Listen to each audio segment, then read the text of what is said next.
आज हम जानेंगे इम्पोर्टेंट डेट्स के बारे में, ठीक है ना। तो जानते हैं आप लोग जाने मतलब चैप्टर फर्स्ट पढ़े होंगे, rise of nationalism in Europe.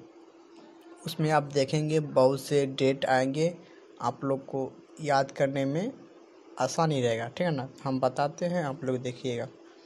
French revolution कब ऑकर हुआ था? तो 1789 में।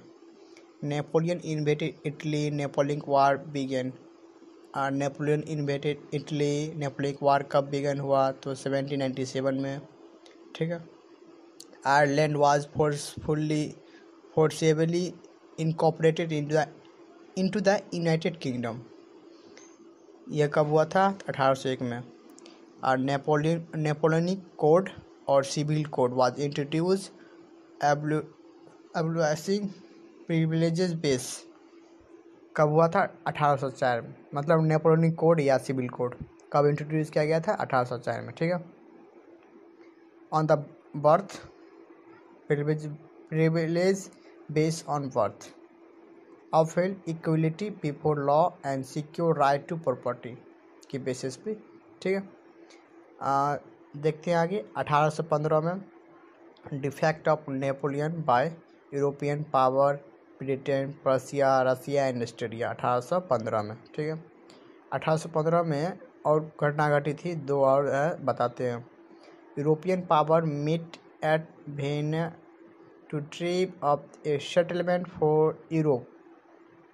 फिर एक हुआ था ट्रीटी ऑफ, इसी में हुआ था treaty of Weinia was sign. इसमें साइन भी किया गया था ट्रीटी ऑफ वेनिया 1815 में। और एक भी हुआ था conservative regime were set up 1815 में, ठीक है। फिर उसके बाद Greek struggle for independence begin. Greek जो स्ट्रगल चल रहा था उसको आज़ादी का बिगेन मिला। कब? 1821 में।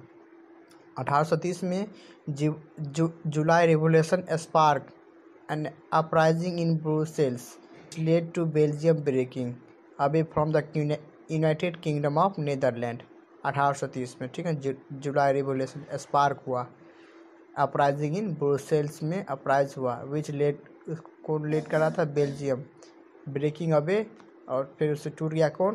तोड़ दिया गया United Kingdom of the Netherland. फिर 1830 में Joseph Mazzini sought to put together a coherent programme for a unitary Italian republic, economic hardship in Europe. मतलब आर्थिक मतलब कुछ मतलब हो गई थी, इकोनॉमिक हार्डशिप आ गई थी यूरोप में।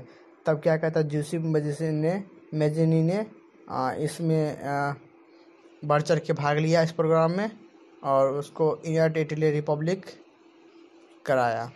1848 में रिवोल्यूशन इन यूरोप। यूरोप में 1884 में रिवोल्यूशन हुआ, ठीक है। 1832 में क्या हुआ? Treaty of Constantinople was sign and Greece was recognised as a independent nation. 1832 में।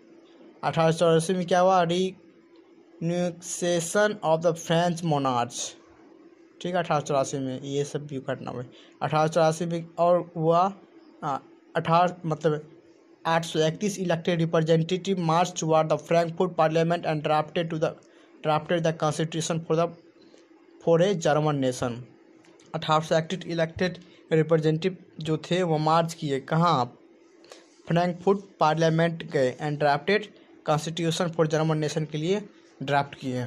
1884 में ये बात भी हुई थी, ठीक है। आप लोग को यह याद करने में आसानी रहेगी, ठीक है। फिर उसके बाद चीफ मिनिस्टर का एंट्री हुआ। उनका नाम क्या था? Cavour. Become a prime minister of the Piedmont of Italy. Italy के यह प्राइम मिनिस्टर थे, मतलब अथी बिकम चीफ मिनिस्टर केबर थे, become prime minister Piedmont of Italy के बने। कब? 1882 से लेकर 1860 के ईस्वी में यह सब घटना घटी। फिर उसके बाद 1831 मतलब 61 में Victor Emmanuel second become king of united Italy. United Italy का मतलब विक्टर यूनाइटेड इटली का विक्टर इमेल जो सेकेंड थे वह 1881 में किंग बने, ठीक है। फिर उसके बाद बिस्मार्क का एंट्री हुआ 1884 में। Bismarck fought a war against Denmark and to control of the Schleswig, 1864 की घटना यह है। फिर 1867 में 1867 में Habsburg ruler granted more autonomy to the Hungarian, 1867 में। फिर उसके बाद 1870 में Prussia defeated France and occupy Alsace and Lorraine, ठीक है। फिर उसके बाद 1871 में finally unification of Italy was achieve. फिर क्या हुआ 1871 में इटली को यूनिफिकेशन हुआ। फिर 1871 में यूनिफिकेशन ऑफ जर्मनी भी हुआ as assembly comprising the princes of the German के प्रिंसेस सब देखें। State representative of the army, important Prussian minister including the chief minister Bismarck gather in the hall of the mirror at Versailles to proclaim the new German empire headed by Kaiser William first of Prussia. एक आप उसमें घटना देखिएगा कि क्या कहता है, मतलब एक हॉल में सभी को इनवाइट किया गया था, मतलब स्टेट के जितने भी हैं रिप्रेजेंटेटिव ऑफ आर्मी है, इम्पोर्टेंट पर्सन मिनिस्टर है, इंक्लूडिंग चीफ मिनिस्टर बिस्मार्क को भी बुलाया गया था। Get in hall of mirror at Versailles, कहाँ जगह पे, वर्साइल जगह पे। और उस जगह पर क्या हुआ, न्यू जर्मन एम्पायर के रूप में एक कैसर विलियम फर्स्ट ऑफ प्रूसिया को हेड बनाया गया है जर्मन एम्पायर के रूप में, ठीक है।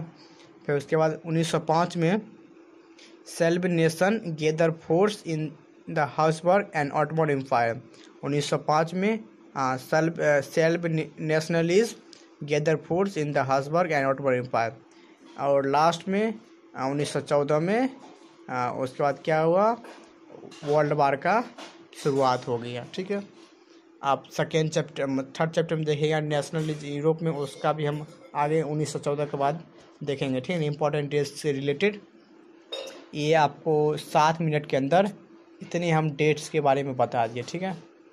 आप लोग इसको बढ़िया से मतलब इसको कॉपी में लिख लीजिएगा। अगर आपको चाहिए इसका PDF तो हम PDF भी इसको हम मतलब लिख कर सेंड कर देंगे, ठीक है। धन्यवाद।